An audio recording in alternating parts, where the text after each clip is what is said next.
in 2 years from now, we'll be having another election in this city, less than 2 years.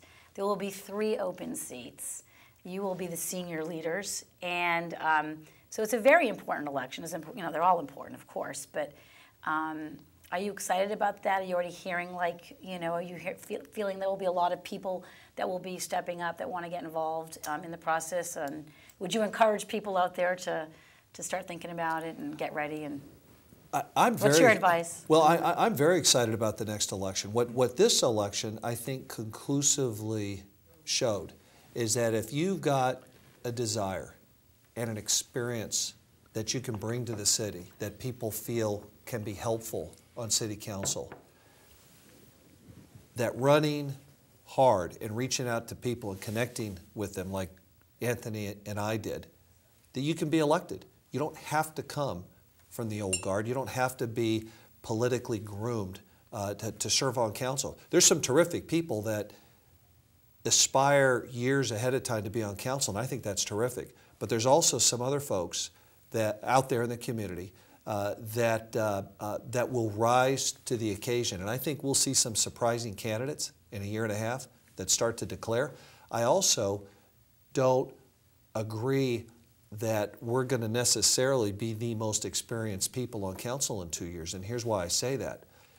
What this election also showed, with John McTaggart running such a strong campaign, is that former council members that have a desire to come back and serve again, John McTaggart showed, you run an effective campaign, you can win. I would not be surprised if we had a former mayor or 2 get elected in the next election. I also would not be surprised if we saw some younger people in our community. Right. People in their 20s actually run, not necessarily for the sole purpose of thinking they really can win, although I think people will give them a shot. But I think we've reached out to enough younger folks, and I think we've increased the level of interest amongst younger folks to get more involved. Yeah, and I have to agree with that. I think several people have come up to me in the community and have been inspired by what Brian and I were able to accomplish in this last election, that there isn't one chosen path to the city council, that you can go ahead and have experience, raise money, run an effective campaign, and you know, win a city council election. I would say that there's going to be quite a few people running in this next election. You know, if I was to venture a number, I would say possibly 10, or 12, maybe 12 people. I mean, we had 7 people with 2 open seats, and now you have 3 open seats. You might have that many people, and I agree with Brian as well. We may not be the most experienced people in 2 years. A former mayor or mayors may end up running for the council, and they would bring their experience from past years. There's city founders that are still out there, right, active, and continue to want to serve. I don't know if any of them are actually thinking about running, but my point is that they could run. In addition, the tough decision in this last election was that there were 7 qualified candidates running. I mean, there were no weak candidates. Every single one of these candidates has spent years in the community and deserved a shot at running for city council. So the problem was only 2 could be elected.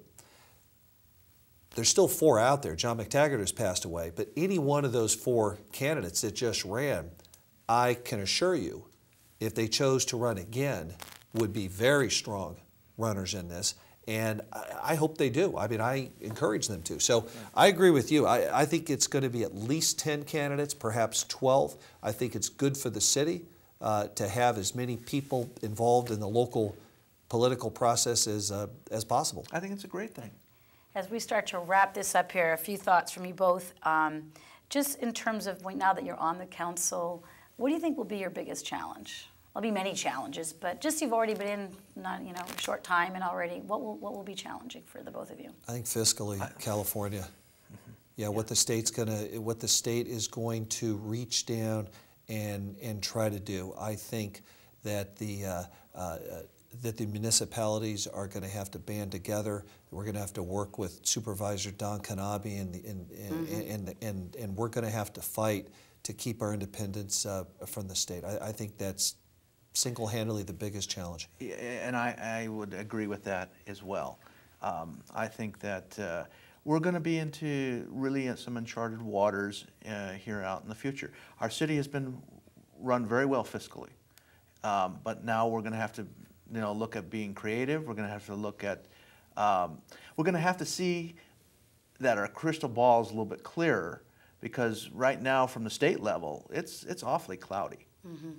It is critically important that as a council, we stay tight and shoulder to shoulder and working in a collaborative way, because we're going to need that. Mm-hmm. Some of the old issues between council members in the years past, move it forward. I'm not going to spend a minute looking at that. I am looking forward. I'm looking forward to working with these council members, and we're going to need that relationship for the good of the people. And you have a great council, and the thing we have to always keep saying is that you're all volunteers. Right. I mean, Correct. all of you are just volunteering your time, and it's a lot of time, and we all appreciate that. Could I say something about that Sure. real quick? You asked me, one of my goals for council is that I would like to make a point as a council member to remind citizens, as I go out and talk to them, about all the volunteers on the Financial Advisory Committee, the Planning Commission. They're filling spots. These folks don't have to be doing this. It is hard work. They regularly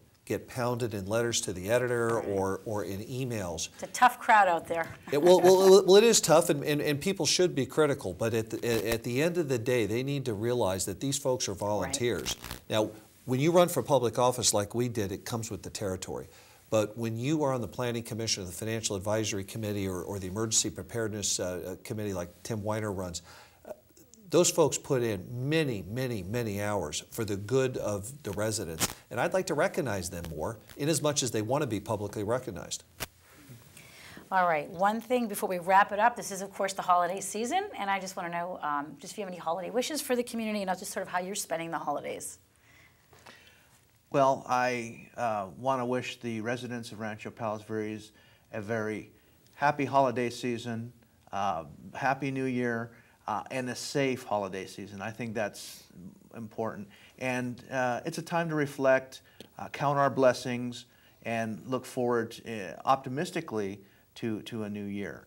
And as far as what I plan to do, well, I plan to spend time with my family, especially my wife.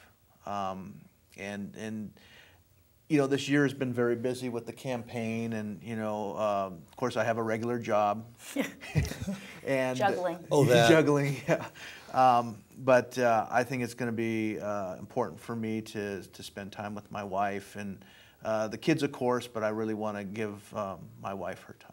All right. And how about for you, Brian? We're staying here locally over the holidays. I'd like to wish all the residents happy holidays and Merry Christmas also. My two little boys, they're happy with whatever we do. So we're planning on doing a number of different day trips here locally. The campaign took a lot of time over the last 5 months, and I do need to spend some time at my own job before I don't have one. And at the same time, I do hours of reading a day and getting caught up with many of the issues that I need to be on top of that are coming down the pike for City Council. So I'd just like to tell the people of Rancho Palos Verdes, for the ones that voted for me, thank you very much. For all of you that didn't, I will work hard to get your vote if I decide to run next time, and that I represent you too. I'm excited for the next 4 years, and I'm looking forward to getting to know Anthony better, and of course I know the other council members fairly well already. And I think we could do great things together. I think I know your New Year's resolutions for the city of RPV. Shorter meetings, is that it? Shorter meetings, yes. More time with my wife and family. Right. Well, it was so great to have you here again. Congratulations. And we hope to have you many times here in RPV TV studio to keep us updated on all the things you're working on and just the issues facing everyone in the city right now. And thank you Happy so much, New Year Liz. and much health to your family. Okay, thanks, Liz. That's going to do it for this edition of RPV City Talk. I'm Liz Brown Swanson. See you next time. Happy New Year, everybody.